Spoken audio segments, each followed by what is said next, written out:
Good morning and welcome to Morning Coffee with Brigid. I'm Brigid, and it is now the 26th of November. I think we are very officially Mercury retrograde now, and it is a rainy morning here. So I don't know if you will hear the rain at all. It depends on, I guess, how loud it gets throughout the morning, and of course it's quite dark in here as well. So I've had to, put the regular lights on and add some things. And good morning, Alex. And hello, Sam. Good morning. Good afternoon. Good morning. It's a rainy morning here, and it's really been a long time since we've had rainy mornings on any kind of a regular basis. But it's definitely like I said, given the drought situation, it's definitely a welcome change for everything. Good morning. The rain is actually a nice backtrack, not too loud. Oh, okay, so you can hear it. Okay, so that's good. But yeah, it's kind of like good morning, Suda. ASMR or whatever. What do they call it? I don't know. It's maybe not. I don't know. It's kind of a nice audio track in the background because it's a rainy morning. So I'm actually only on my first cup of coffee because I decided to meditate before starting the live stream and before getting any kinds of messages this morning. Excuse me. One thing I'm going to mention, and I don't know, maybe I'll wait until, sorry, see how many people come on this morning. If we get, I know Pat doesn't usually come on at this point. She's still adjusting to her new job. I will be talking to her later today. And then Joanne sometimes pops in too. But the thing I wanted to mention, I was talking with the I don't even know the name of my school, ISFM instructors last night. And I've not heard from Kate, but both Max and Joanne said they are going to come back and teach again for spring term. We are going to try to make spring term a little more European friendly this time in terms of time. So it might end up being the classes are more like on a weekend. I don't know if I have any, because I know, like, for example, I know Max works in administration, so he has a 5-day-a-week job, and a lot of people do. And good morning, Melissa. So and Joanne, I'm not sure. I know her schedule kind of varies, but we might just try to do Saturday mornings or something like that, or even Sunday mornings if we want to do that. Just because I know there's people in different time zones. I even have people in Australia who want to take classes, and I'm like, well, I don't know. I don't know. That one might be a hard one to work out because, if I have a 6 p.m. class, that's 6 a.m. for them.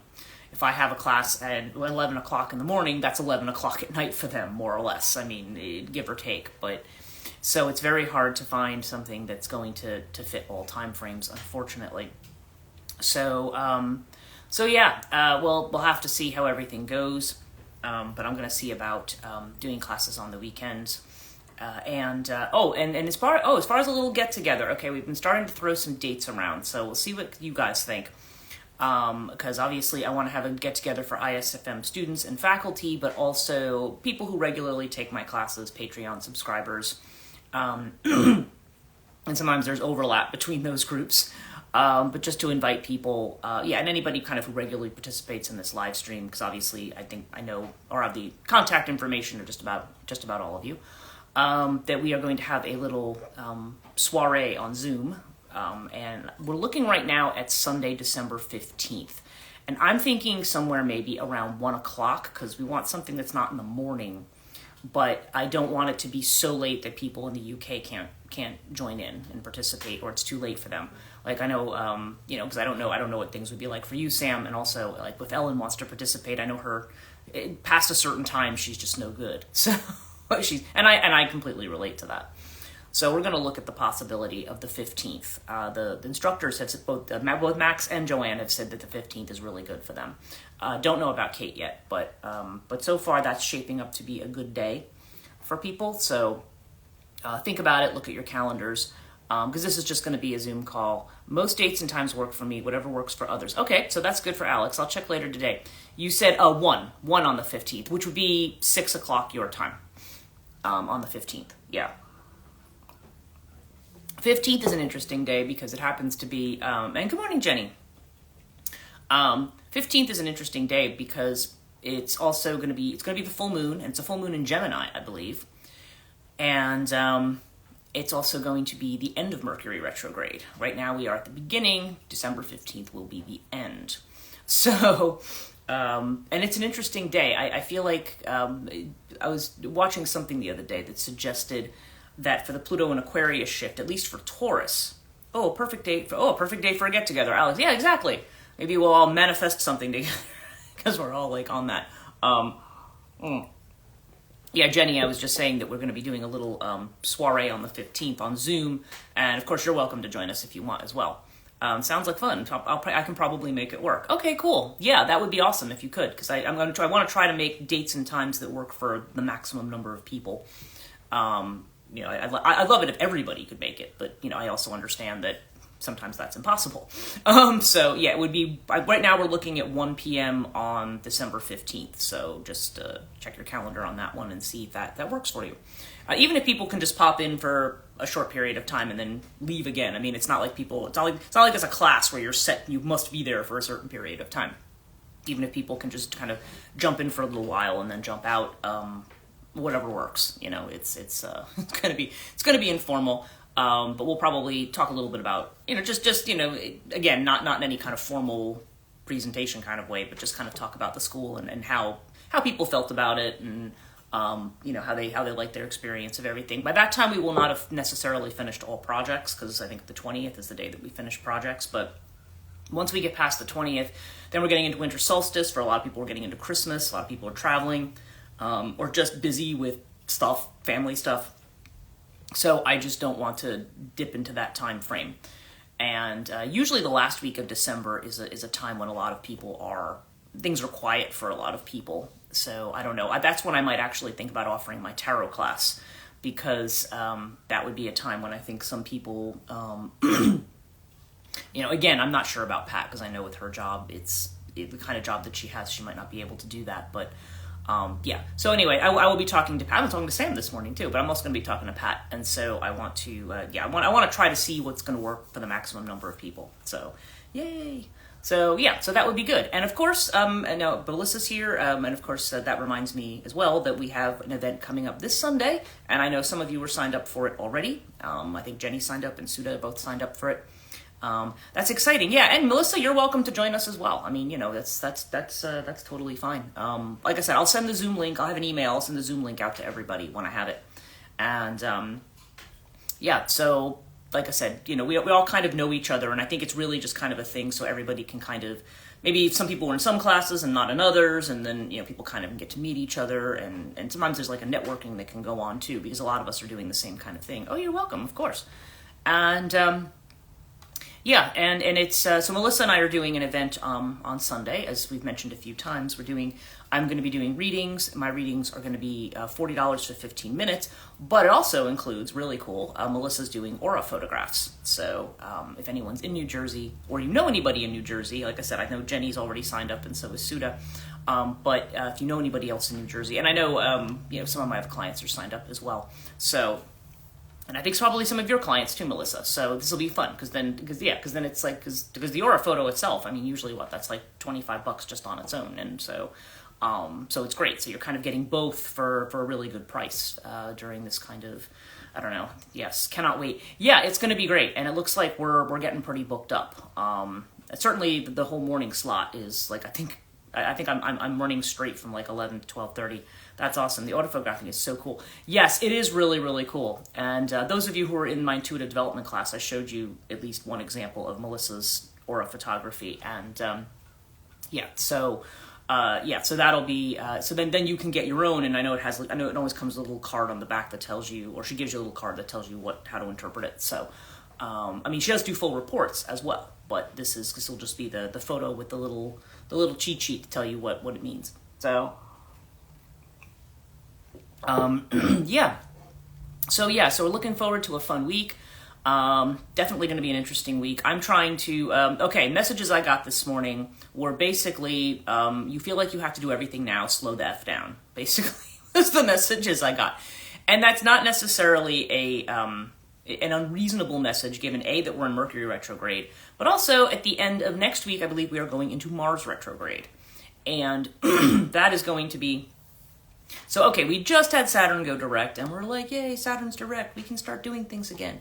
And now it's like both Mercury and Mars are going to go retrograde. So not only are there potential travel delays, which is just always... Mercury retrograde only shows up around the holidays, doesn't it? I mean, it's like... And then it's so... when you're ordering, gifts for people and stuff, and of course then they're late because... or something just weird happens. It always just seems to be the time. I remember I was in Oxford last time during Mercury retrograde. I had some money to go abroad. So I went and I spent a week. I think actually I spent that last week of the year into the beginning of January. Because I think at New Year's Day I was waking up in Oxford. And then I remember there were terrible floods at that time of year. Because I was there, and basically I was there working on my books. And I got 3 novels finished, so... I mean, I didn't start 3 novels, I finished 3 novels, okay? It's not like I just decided to go down and write a book, and then I wrote 3 of them. I finished 3. One of them ended up being Regenerator. I think I finished Project Lethe, too. I finished both of those, and there's a third one that I have not released yet, but I'm not quite sure what I'm going to...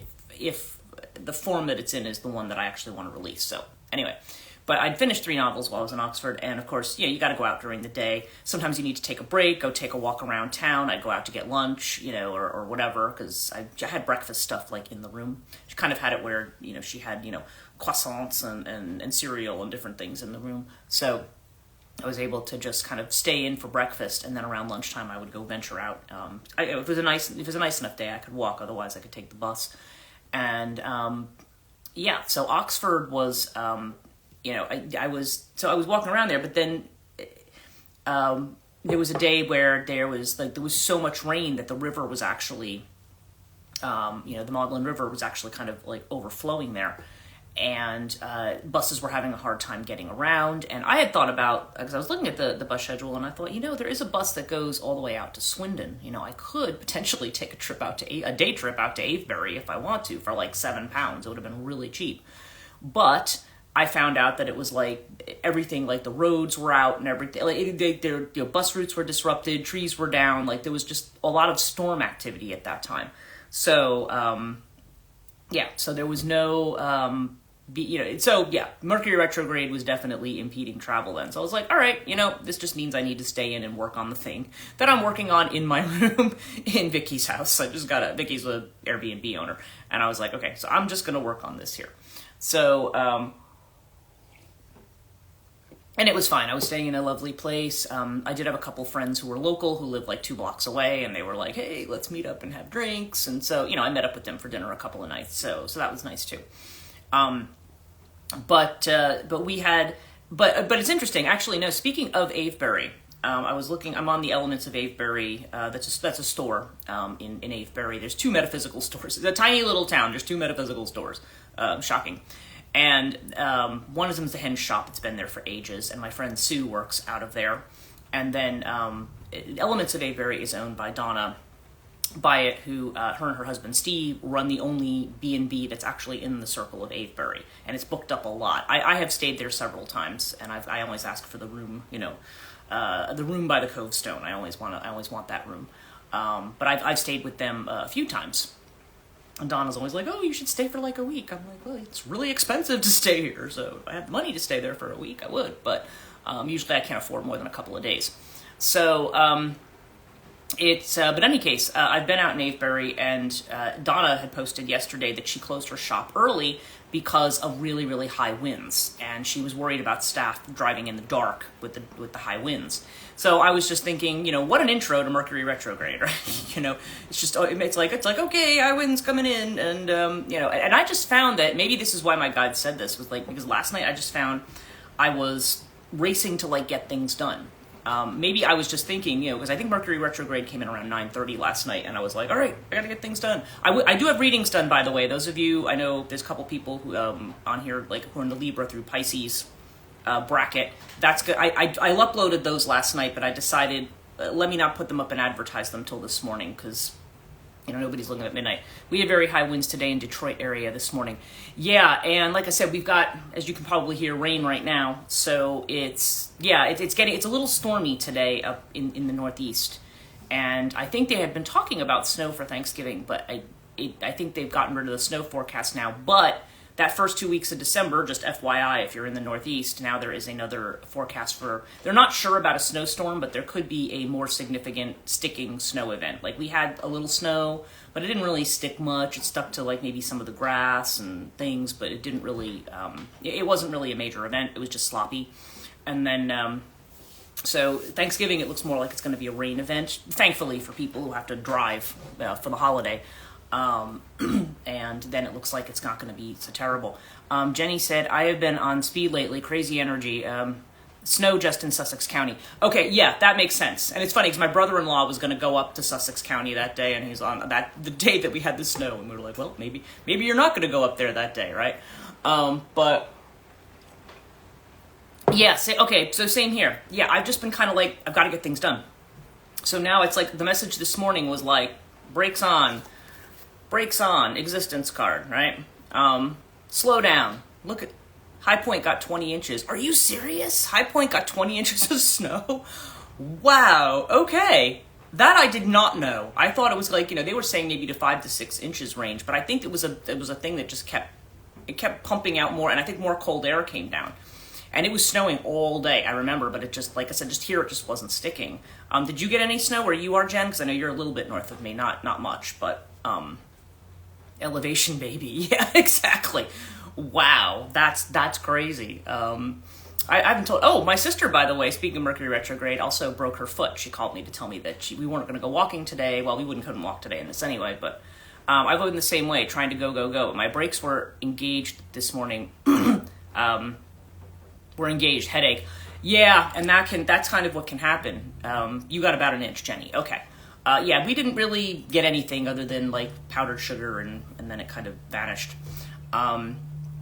But wow, okay, yeah, and the headaches definitely can do that. Yeah, I know. My sister broke her foot. I got this message from her. She's like, "Well," she sent me a picture of her with the cast on her foot, and she did it. I'm like, "How did you manage to do that?" She's like, really stupidly. She's like, she had like a bench in her bathroom, and she walked in, I guess, in the morning. It's dark, and she accidentally slammed her foot into it, and her toe. Her toe, she says, is facing in a direction it should not face. And at first, her husband's looking at it thinking, "Oh, it's probably fine." I'm like, "Yeah, you just don't want to go to urgent care, do you?" Anyway, she's got a cast on it now, but she said once the swelling goes down, she has to travel in a couple of weeks to go to California. So I think she's pet sitting for my nephew. So while he has to go to some kind of training. Ouch, what a way to be slowed down. Well, exactly. That's what I'm kind of saying. We're starting this Mercury retrograde with kind of a bang. It's like, it's not just like, oh, you're going to see a gradual slowdown. Oh, Of course, I called the town yesterday and they haven't called me back. There's a communication delay, but that also is not necessarily unusual for the town. So I'm going to have to call the town clerk today, now that she's finally in the office. She was out all last week for a conference and then took yesterday off. And of course, they're going to be off for Thanksgiving at the end of the week. So I'm like, okay, like I need to get a dumpster to my house before a period of time comes when they're not going to do it anymore because it's too wintry or whatever, So, yeah, they're just, it's, of course. Yeah, of course. So, yeah. So anyway, but basically it's just saying, the message I kind of got was slow down. Now, the other thing that kind of came to my mind this morning was the idea of silence. Because one of the things that you do when you meditate, especially if you do Shakti meditations, is that there's a period of kind of silence that one has that goes along with it. And now, I've talked before about, oh my goodness, so we're all getting the message. Yeah, exactly. So I was thinking about that this morning with Shakti meditations, that there's generally an enforced period of silence that goes with it. So, and I think I had mentioned Joanna Madlock, the exercise she does with her students, and I think she talked about it in the ISFM. I think I had the period of time wrong, but she basically had told her students, like, sit for 30 minutes, or it might have even been shorter. It might have only been 15 minutes. I can't remember the time frame she gave us, but she told her students, just sit there and do nothing. Don't look at your phone.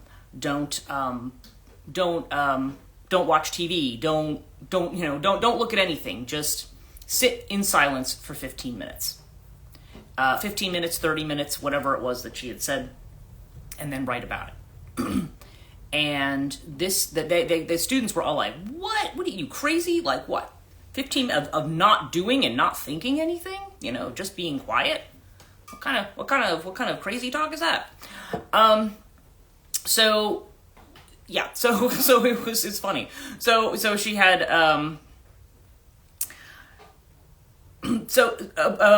now I'm losing my train of thought. There we go. So it occurred to me that, yeah, that when they did do the assignment, that's where I was. When they did the assignment, what would come out of the assignment was that they would basically inevitably say it was like the worst 15, 30 minutes of their life because they couldn't do anything, you know? And if you think about it, if you try to do that, and now I realize all of us are busy with our various things, but if we say, okay, I'm just going to take 15 minutes, sit here and do nothing, you know, not even trying to meditate or anything, I'm just going to sit here for 15 minutes and do nothing. It's really hard to do. It's really hard to do. And it's interesting because you would think, you know, because a lot of times when we're so busy, we're like, oh, I don't want to be busy. Well, multitasking like crazy. Right. And even when we're not multitasking, okay, even when we're not like physically doing stuff, our mind is continually multitasking. It's doing stuff all the time. One thing I find when you do morning meditations is that as you are trying to focus on the object of meditation, you find yourself kind of going like, oh, okay, so what's on the list today, and who do I have to call, and how's this conversation going to go, blah, blah, blah. And then the next thing you know, you're kind of mapping it all out in your head and different things, and you're like, what, you know, you've been kind of, your mind does that all the time. It kind of starts pulling you into these things, which is why they always advise you to kind of pull back and try to look at it like somebody else is having this conversation, and it's not you. I mean, it is you, but you kind of look at it as though, you know, it's over here. It's on a movie screen or something. You know, it's away from you. And I mean, that doesn't, you know, that doesn't solve the watching the watcher problem, but it does allow you to take a little bit of, to try to give yourself a little breathing space from your thoughts, because they run all the time. And but the idea of silence I find is the most beneficial thing in connection with meditation. Having a period of silence.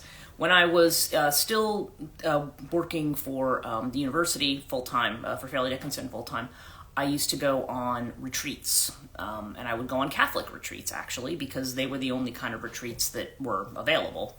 But I used to go to a convent up in Watchung Mountains. It's really quite close to Route 46, so it's not like it's, you know, super. It is up on a hill. It's where Mount St. Mary's Academy is. And there's a little... what do they call it? Mount St. Mary's House of Prayer. It's a little place, and it's kind of in a wooded area. I used to love it because it was rustic. It had a fireplace. They have this big, beautiful circular window in kind of their area where they do mass or whatever, because obviously it's Catholic. They have a little convent library with cozy seats and everything. But somebody went through and redid the whole downstairs, and they just did it in these very standard kind of colors and stuff. And I just found... I don't like this, and you know, I want to go someplace where I feel like I'm away in the woods, right? And where I can sit in front of a fireplace and make a coffee and just sit there and relax, you know. And it was a nice place you could go do that. I mean, it's still a nice place. The people who run the retreat, the nuns who run it, are amazing, and the energy is so strong there. Yes, Jenny, you've been there as well.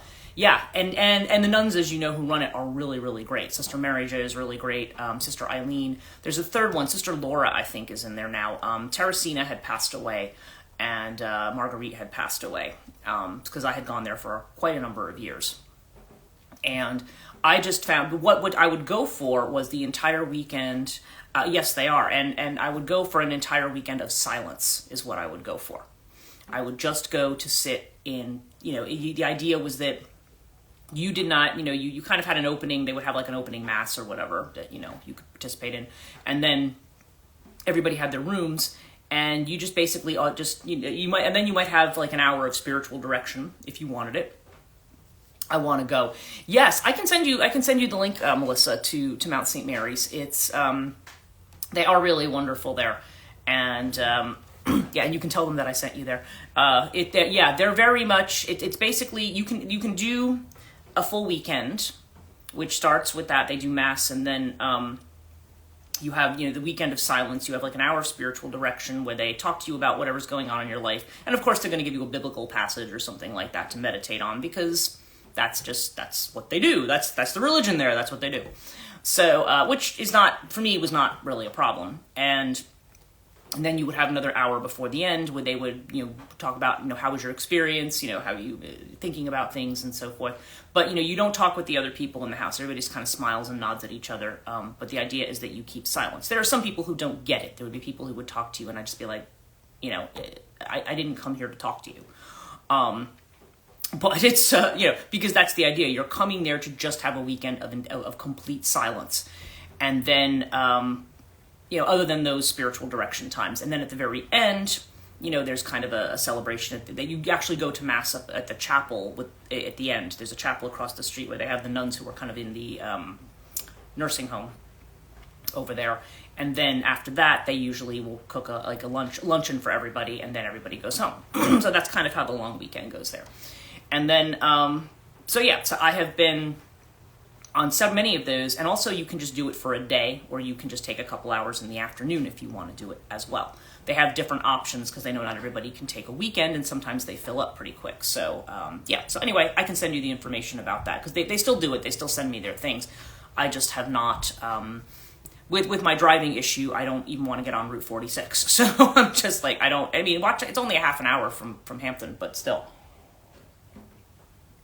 I just don't, actually, no, I'm sorry, I'm saying 46. It's 22. It's off of 22. So, so I'm not entirely comfortable driving that area. So, anyway, but the point being was that it's very, very beneficial, I think, to have days where you just sit in silence. Because I could sit in the convent library. It's not that I couldn't do stuff. I could read, I could do other things. But I would go again and take you there. Okay, well, yeah, we could talk about it if that's a thing. Yes, it's not far from me. I had no idea that they did that. Yeah. Oh, okay. Yeah. If you're close to that, yeah, they're not. It's not really terribly far, but yeah, they do that. So, yeah, let me send you a thing. I don't know. Who knows? Maybe we could all do a weekend together or something at some point. But yeah, I haven't been in a long time. But it's really nice because you can keep silence there, and also, if there's something that's been on your mind, you have them. They're all trained as therapists and so forth. Yes, please. Okay, that would be so cool. Okay, well, I'll share it in an email with the group then. I'll share it with everybody because I have everybody's email here about Mount St. Mary's because they are really wonderful there, and I wouldn't want to see them shut down. I think they do get a lot of people, and they do like evenings and stuff, and they are not. They are not of a mindset that is they have a very welcoming and open kind of a mindset there. I remember the very first time I sat down with Sister Marguerite, that was after I had been receiving my mantra from Amma. And I told her that was kind of what I did in the meditation. She says, "Oh, that's really wonderful." She says, that's a really great thing. She's like, she goes, "Who cares that it's not Christian?" She's like, you're spending hours, spending time on that, it's great, like they're not like, some of them even, I think, do Tai Chi. I know they're all trained in Reiki, even though now they have to call it, like, healing touch or something like that, because the church has decided they don't like Reiki. Or they don't like because the American Council of Bishops has decided that Reiki is an Eastern practice or something. I'm a coexist person. Religion is just a way to God. Well, exactly, yeah. There's many paths. There's not one right way to do it. And I've often talked about religion whenever I teach it. There's Joseph Campbell's 4 functions of mythology, but I also say those are the 4 functions of religion. You have the metaphysical function, which is kind of how we encounter the unknown, what seems like a numinous other, but that kind of bigger reality that we can't put into words. Okay, that's the metaphysical level. You have the cosmological level, which is how was everything created? How did we come to be here? How did the universe come to be here? Okay, that's cosmology, right? That's that level. The 3rd level is the social level. That's where we have rules, that we use belief systems as a means of creating rules in society, like your 10 commandments kind of thing, right? You shall not kill, you shall not steal from your neighbor, you shall not, the social angle of it, which is the one that most people focus on, okay? Because sometimes social rules are made about specific groups of people, and that's where I think they get into trouble, okay? And then there's the pedagogical level, or the psychological level, which is how any particular belief system influences you personally in your experience on your life path. So as you can see, it kind of goes from the macro level to how we all got here, to how we fit into society, to how this affects us individually. So those are the 4 levels that it functions on. And a lot of times when people talk about religion or they complain about religion, they're only talking about it on the social level. And there's a lot to complain about on the social level, actually, because there's a lot in religions where they don't, in their effort to maintain tradition, they don't necessarily take into account shifts with the time. There's a tendency to believe that change is bad. And so that becomes kind of an issue. So, yeah, so that's certainly something I can share with everybody. Like I said, I haven't been to see them in ages, but the Weekend of Silence is wonderful because you can just find your own little corner and you can use that time however you see fit. The rooms are lovely there, and it is almost like a little cozy cottage. And there's a little wooded path by the school that you can walk through, and walk around the property. You can walk up to where the buildings are and everything, and it's nice. And then there's typically a mass at the end. But yeah, so I don't know. So it's interesting to do. But the point being for me was just that the whole idea of just keeping silence, that I find that if I've taken time to do a formal meditation of some kind, then being able to sit and just be quiet for a period of time, that's when you find, when they talk about you having awareness, when you are able to be aware of just what you're doing. You know how, like we were talking about how washing the dishes can be a meditation, or vacuuming can be a meditation. Like all of these things can be a meditation. And when you're in a silent space, you really can experience that because it's like you're actually doing the thing. Like in Taoism, I'm trying to remember which, I was listening to more Zen philosophy. And there was someone who said, well, the man of Tao is one who, when he eats, and when he sleeps, he sleeps. And people say, oh, well, everybody does that. And they say, oh, no, nobody ever eats when they eat. You ever sit there and you eat and here I am, I'm drinking coffee. Am I drinking coffee? No, I'm talking to you, right? I'm not focused on drinking my coffee, right? I'm not focused on the taste of my coffee. That was kind of like Alma's comment over the summer about the man who orders an ice cream and spends his time thinking about, by the time he gets to the bottom of it, he's never tasted a drop of it. We never actually experience things because our mind is running all the time. So going into silence actually can help us pull away. And get into that space where we are, where we can hear ourselves.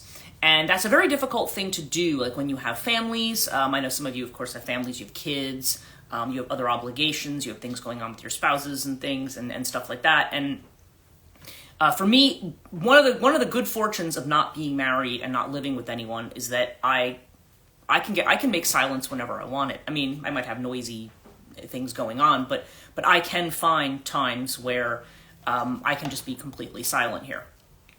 And that I've always considered to be kind of a gift. When you live with somebody, that person may or may not honor. You could tell that person, okay, I need to be silent, and they go, oh, okay. And then the next thing you know, they come over and they're like, oh, I have a question for you. And it's like, and that can get very frustrating. Truthfully, actually, the most powerful kinds of meditations are the ones where we can maintain that silence amid noise. But a lot of times before we can do that, that is a gift that, yes, Greg doesn't understand. No, Greg's got, I can see Greg just being kind of like, yeah, sure, whatever. And it's always questions, right? People always coming up to you. No, I totally remember that kind of a thing. And then it's like you're trying to find peace and now you're just getting more frustrated, right?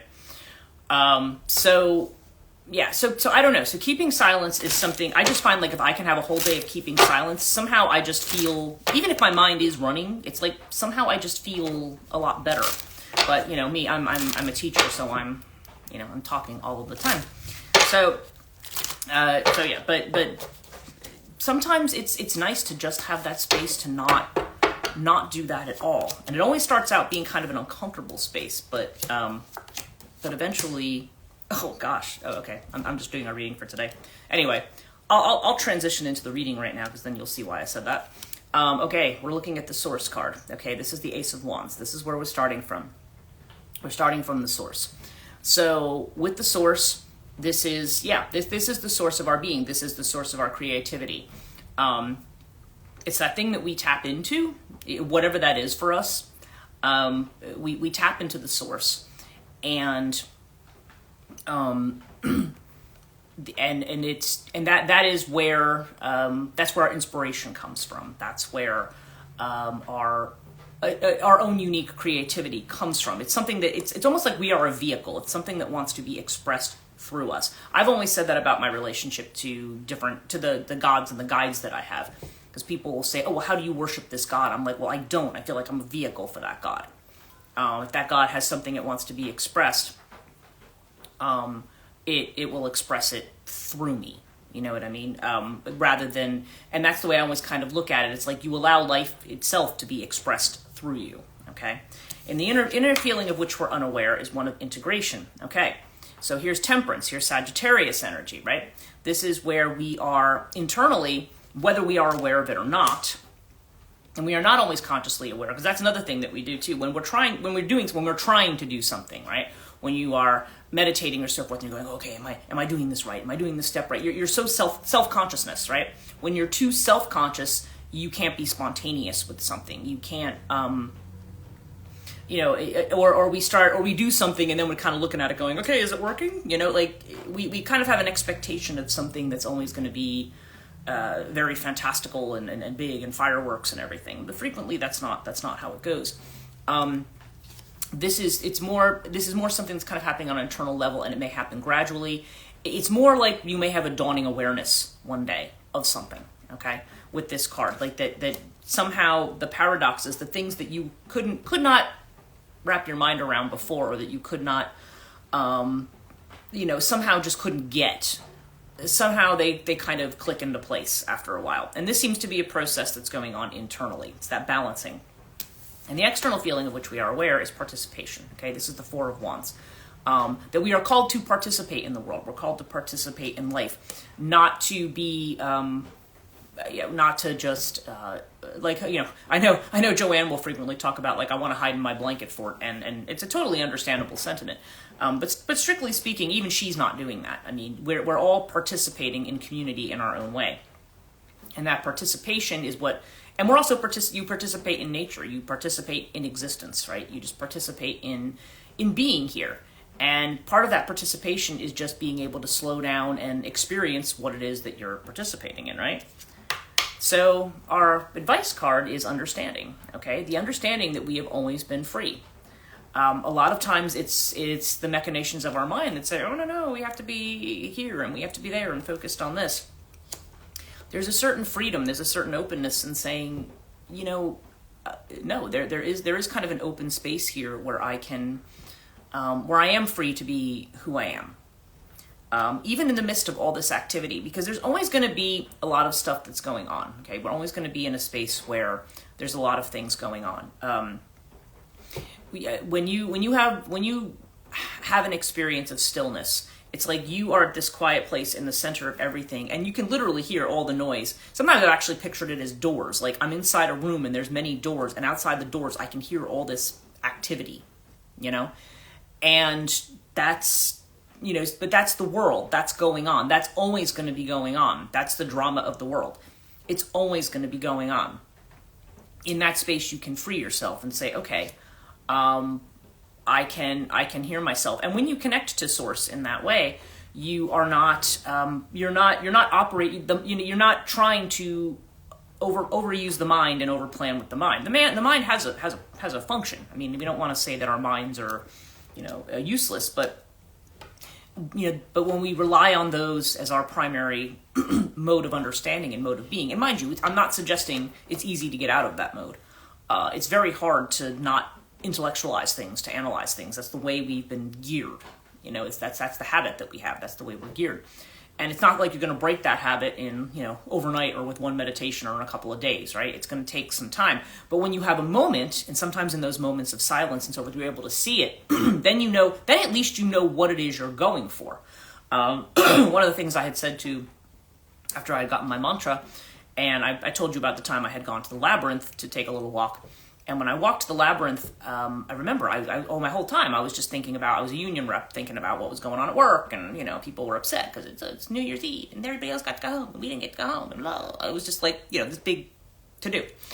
And so I really went there to get away from all of that, but it's still running through your head, and you're still imagining this conversation with this person and this one, and what you're going to say to that one and this, and I was getting very frustrated with myself. I was just like, stop it, and so when you're there to try to have but the thing is, you can't make the quiet moments come like on cue. You set aside a time, and then it's like, so then you just get doubly frustrated.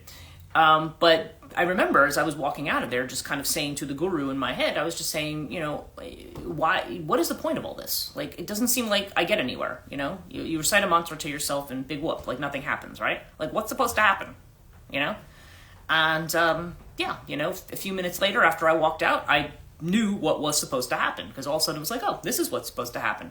And that literally not only changed my whole day, it changed my whole life. I was just like, okay, this is what it looks like. And it's impossible to describe, but it is definitely centered around an idea of quiet, idea of silence, an idea of stillness that exists in the middle of all the noise that we have. And I'm not, and it's not that we're always going to get there or have it all the time. Sometimes we only get a glimpse of it now and again, but even the glimpse is helpful to us. It can, because like I said, I'm not suggesting that, I had that experience and now I can go into samadhi whenever I want and I'm a perfect yogi. Heck no. I mean, I can get just as dragged down by the drama as anybody else. But having that moment, at least now you know what this looks like, what this feels like. And and our woodpecker friend is back again. He just came up. He's huge. It's interesting. Anyway, our outcome, the reason I was saying, oh gosh, is our outcome card is exactly the one I started with, which is existence.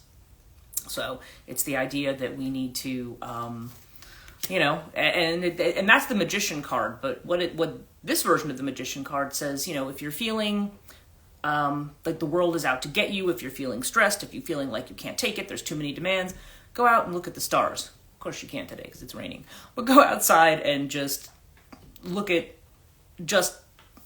focus on the grandeur of the universe. Focus on the bigger system that you're a part of, right? And I think that goes in very well with Source. And really by connecting to Source, this is where we kind of have our freedom.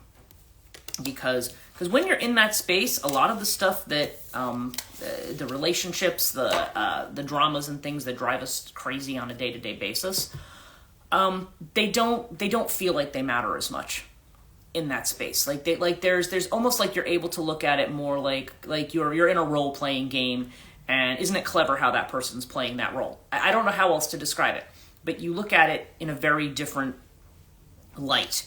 And there's different ways to reach that. I mean, I'm talking about it through I am meditation and actually, by the time I had my experience, I hadn't started doing I am yet. They hadn't even invented I am yet. I think it was the following spring that they started with I am. That was about 20 years ago.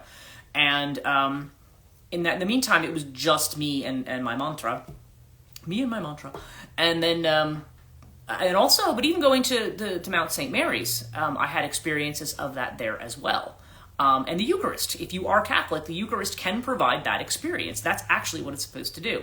I've heard that before about actors in a play. Right, and we're all actors, we just forgot that we are. Basically, that's what the either the Taoist or the certainly the Buddhist, or probably even in certain certainly even Hinduism too. You're playing a role. You're an actor. Your samsaras that this is your identity now. Here's your set of traits, and here's how you go with them, and here's your 20-sided dice to see, roll it and see where you end up, right? It's very much. We're kind of in that space of acting, but yeah, for people who are Catholic, the Eucharist can provide that experience. Because what I found was after I did, now mind you, I'm doing something that if there's a Catholic priest watching, I'll probably get excommunicated or something. But I've been debating going back to church to see if I get any effect from taking communion. Oddly enough, well, this is it. If you've had an experience of something, like after I had that experience that I told you about. I found that if I was at a family function, now mind you, I don't consider myself Catholic, but I did go through all the Catholic rituals, because you're supposed to make communion and do all that stuff. There's a lot of reasons why I will never go back to the Catholic Church fully. The last time I thought about it, it was demonstrated to me very quickly why I do not want to do that. Because, and again, it's largely not being able to commit to the social agenda. is not something that I can, even though the Catholic Church probably isn't as hardcore as some others. Same here. Yeah. But, when there's different events that are going on, like probably the next time, well, I don't know. If we all go to Mount St. Mary's, probably I would take communion there. But, I hate to sound morbid, but probably like a funeral will be the next time if I go to a funeral mass. And then that only funeral mass I would go to would probably be my own mom's. Which again, I'm not trying to be morbid. I'm just saying that might be either that, that might be the next time that I ended up, otherwise being in a church in that kind of situation. But but I found that every time afterwards, after I took the Eucharist, you can feel it. You just feel that rippling out, and you feel that quiet that comes in. But the thing is, most people who go to church and take communion, because the church does not gear the ordinary person in that way, they never experience that. They just go and they just think like, oh, I'm a good person, I just took communion today. But they don't get the heart-opening benefit of it, of the mystery. The liturgy is a mystery, and it does do something to open the heart. But most of the time, people can't feel it. And then the thing is, it was interesting though, is I find that if people do go on a mystical track, like if they decide they're going to get involved in what they call centering prayer and stuff like that, sometimes they can just suddenly become extraordinarily judgmental, because somehow the experience, instead of opening them, can make them afraid. Like, there is this bigger thing, there is this bigger picture. Now I better be careful and follow all the rules, and everybody else too, because, this might, I've seen that happen a lot. And that's what you see in some of these really radical Catholic kind of shrines and stuff, where you're just kind of like, whoa, that's literally not the point of any of this. It has nothing to do with the dogma. And is it normal to not be able to relate with everyone? I would say so, yeah. And the thing is, though, especially if you are on a path that is, if you're following your own unique path and you're following your truth, you may find that it's harder to get on with people. I've always felt an element of that, and I feel it more now. Well, right, because if you're doing something, if you're really examining what you're doing, if you're examining your life and things, you may look at what other people do and go, yeah, I'm not going to participate in that, or that just seems absurd to me. And other people may look at you like, what are you doing? Why are you not focused on this? Why are you not focused on that? Like, yeah, that's just it. And Alex says, well, Suit, I feel the same way, so you're not alone. I think we all do. And that's just it. That goes back to what I said about the Arthurian legend, and with that I'm going to wrap up, because I know we're almost at 10 of here, and I know I have, I've got to run in between. I know Sam and I are going to get on a call about 8:15. So, it's basically, okay, it's like the Arthurian legend, and I've said this before. In the Arthurian legend, you have, the idea is that you have the Knights of the Round Table. They're all part of this group. But thanks, Alex. There are others we get along so amazingly. And then there are others, yeah, right. Well, there's your tribe. You find your own tribe. You find the people who understand you and where you're coming from. And, so the thing is, with the Arthurian legend, you have the Knights of the Round Table, but then they have to all go questing. And to do that, they all have to go out on their own, and they all have to go out on a road that nobody else has traveled. Okay? And that's kind of then they're all searching for the Grail, right? And what's the Grail? The Grail is a cup. Think about that. The Holy Grail, they always talk about it with the blood of Christ and holding that. Or the cup of the Last Supper. It's a cup. It's a vessel. It's a vessel of the heart. You're going on the quest to find the heart. And when you find that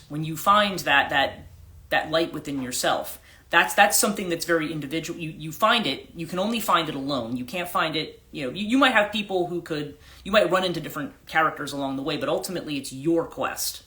Like I could talk to you about stuff till the cows come home, and it's still ultimately going to be you and your experience. It's not going to be me giving you an experience or anybody else. It's like kind of that opening up to that. And so, it's finding the heart. It's finding that. And that's why the heart space is so important here. And when you're on that journey, people who are not on that journey are not going to understand what that's about, because we've been taught that vulnerable and hard, like, oh, it's all mushy, and we don't want to waste our time on that, right? Or it's not productive, it's not making us money, it's not doing this, it's not doing that. But but that's it. When we can find our own heart, when we can find our own space, and it's not as easy as it sounds. I mean, it's, it sounds kind of, watery, but that is where the strength really comes from. That's where the source is through that space. That's that heart chakra is the opening space. So, yeah. So anyway, I better get going. Thank you guys so much for joining me. I will see, like I said, I'll be talking to some of you this morning. Other people I will be, I'll be on tomorrow morning as well. But, yeah. And then, some of you next weekend at the thing. And then hopefully, yeah, just to think about in 2 weeks, if that works on your calendar, just maybe make a little note. And our little, the woodpecker who's been like really bright red has been right out in front of my window and he just took off. Yes, I'll make a cup of tea now and see you soon. Awesome. And yes, everybody have a wonderful day. And certainly I will see a lot of you tomorrow morning. So take care. Have a great Tuesday.